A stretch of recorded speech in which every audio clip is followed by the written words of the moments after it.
Inni biz näme diýdik? Şu Allah Taala feýmek öňe içinde şu bölüm ikinji ädim wasyp öz içinde bölüklere bölünýär diýdik. Ýene bir bölüm Allah Taala'nın feýmek peýgambere uymak bilen mümkindir diýär.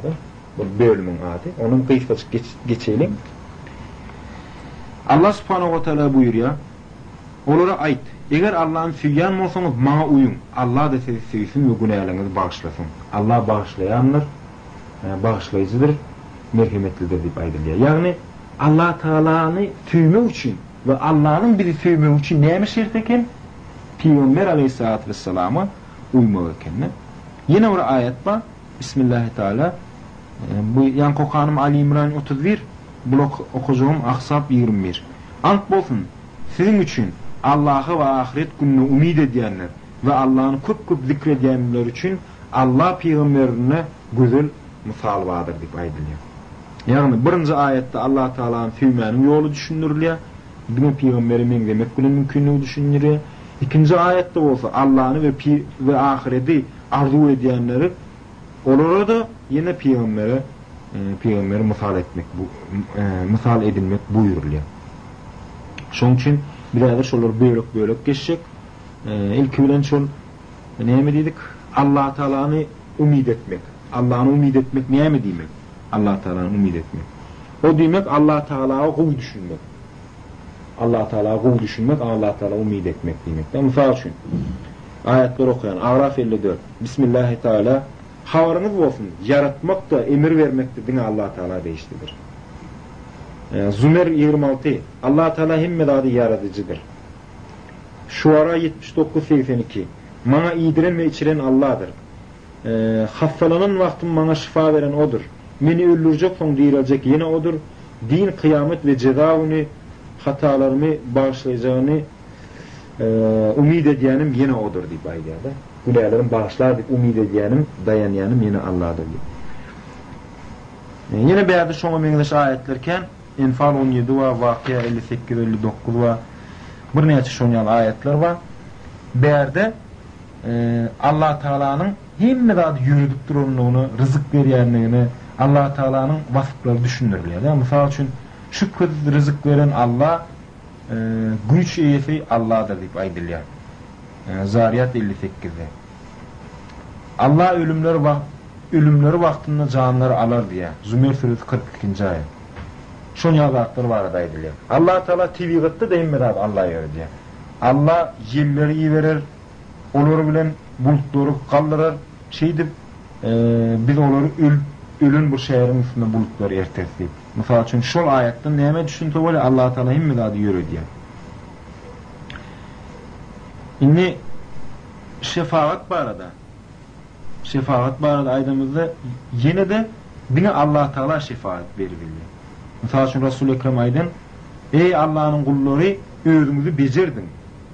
Şeytanı mazhar edin. Şüphesiz Allah bir kesel yaradan mı olsa on dermanından yaradanlar diyor. Yani neyme? Şifa Allah Teala'nın şifa dilemeli ve şu dermanın böyle o vaktin ikisinde dermanın gözlemeli. Dine dilekler Yunus şifanı berýän, şu dermanın tesirini berýän, tesirli bolmagyny ise güç berýän şoňa Allah subhanahu wa taala. Yine tevekkülçülük var da.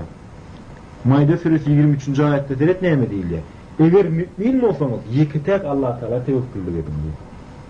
Müminin alamaty şola, ýagny himmedatda Allah Taala tevekküllük etmek. Mümin her işine Allah Taala tevekküllük etmeli. Her iş. Yani Müslümanlar näme? Doğru manada Allah Teala'ya tevekkül etmeyen başarmalı, umid etmeli. Allah Teala'dan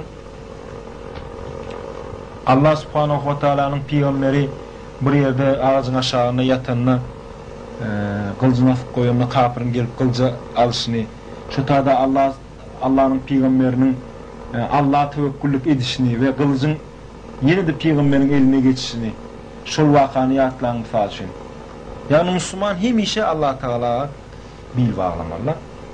Hazreti Ebu Bekir gurrun ver ya biz şol guvokta gizlenip durun vaktimiz ya Resulullah ayaklarının ucunu seyretseler bizi görürler deyip ayttım diye.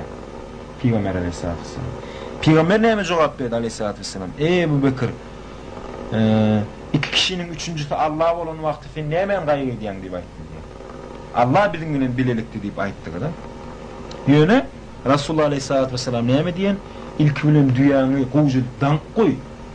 Gowjy gadygadan goý, soň Allah taala tevekkül et diýip berde sebeplere yapışmagyň sebäbini nemesini aýtyp geçe, ehemmetini aýtyp geçe. Ýagny sebeplere de bağlanmaly, temimme sebepler etmeli, soň Allah taala dayanmaly. Ýöne ilk bilen sebepleri sen etmeli. Sebäbi sen näçe sebepler edip goýar? Allah taala istemese sebeplen kömek etmeýär. Şuňanymy? Şoň üçin sebäbi eden soňam Allah taala tevekkül etmeli. Mysal üçin şu ayet şoňa delille Ali İmran 160. Eger Allah size yardım etse, onda sizi hiç hili ýeňjek güç ýokdur. Ve eger sizi ýeközüňizi ve yardımsız goýup gitse, onda size kim kömek eder diýip aýdýar. Müslüman dünya işlerine sebeplere yapışmaly. Allah'a bil bağlamaly. Oňa tevekküllük etmeli. Dünya işlerine de şeýle. Sebäbi Allah Taala'nın izni bolman hiç de berjaý bolmaýar, hiç de ýerine gelmeýär. Diňe Allah Taala bil bağlamaly. Ahiret işlerine de Allah Taala bil bağlamaly. Sebäbi diňe Allah Taala'dan kömek dilep günälerden Allah Taala dilek etmeliler şu günäni aşman maňa kömek et. Ýa-da cihad edenin bilen, parlar beja edenin bilen nime giýeňek da gün jennete girip baraňak da diňe Allah subhanahu wa ta'alaň bagşlamagy bilen. Hadis var Rasulullah aleyhissalatu vesselam aýdyn. Ey müminler, amal we ibadetleri ortaça edin. Sebäbi hiç biriňiz amal we ibadetiniz bilen jennete girip bilmer. Diňe Allah Ta'alaň rahmeti bilen girip biler diýip aýdýar. Yani dünya ve ahiret işlerine Allah subhanahu wa ta'alaga tevekküllük edip diňe alıp çyksa bolýar. Dogry musulmança ýaşasa bolýar. Yani Allah subhanahu wa ta'ala kutsi hadislerine aýdar, kulum maňa tawba etse men şonu kabul ederim. Kulum maňa plança golaýlaşdy, men şu kadar golaýlaşarym diýip bir näçe hadisler aýdan. Näçe dünya dolusu günäler bilen gelse de men onu bagışlar diýip şu tawbany arassalanmany buyurun. Ine şu Allah Taala umid etmek diýmek şu diýmek de Allah Taala tanamak ve Allah Taala'ny umid etmek şonu bagışlamagyny şu zatlar. Ine ikinji otada geçýär ýanky ayet okan ayetimizde ve ahiret gününi umid edýänler üçin. Ine ahiret günü barada da aýtyp geçelim. Ahiret gününi umid etmek näme diýmek? Allah subhanahu wa ta'ala her bir millete peygamber iýeripdir. Megerem adamlar soň diýmesinler Allah Taala sen bize peygamber uğratmadın diýip bahanalar bolmasın diýip. Şoň üçin ahiret meselesine adamlar ikiye bölünýär. Birincisi kafirler, ikincisi musulmanlar. İki topara bölünüp bilýärler de. Allah Taala aýdýar,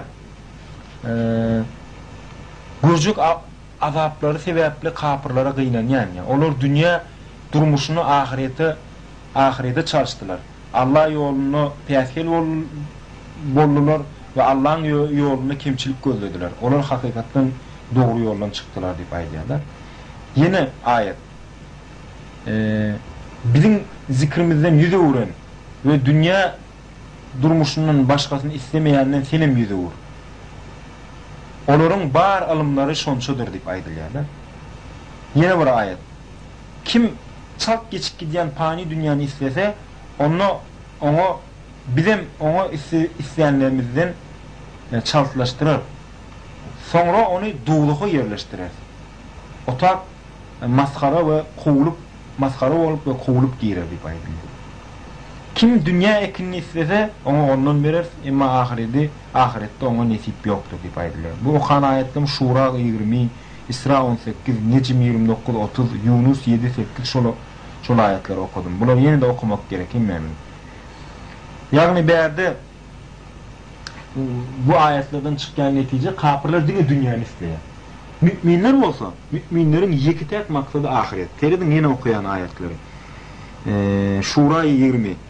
Kim ahiret istese ve bir mümin olup hakikatten ahiret için işlese bar gücü bilen inan şolorun ediyen işleri şükre şayanlar, şükre degenler deyip aydiyorlar. Kim ahiret ekinini istese biz ona öz ekinine koşmaça ekinine bereket verir deyip aydiyorlar. Bu da Şura suresi 20. ayet, İsra 10. ayet. Yine de Allah Teala Kasas 77'de ayet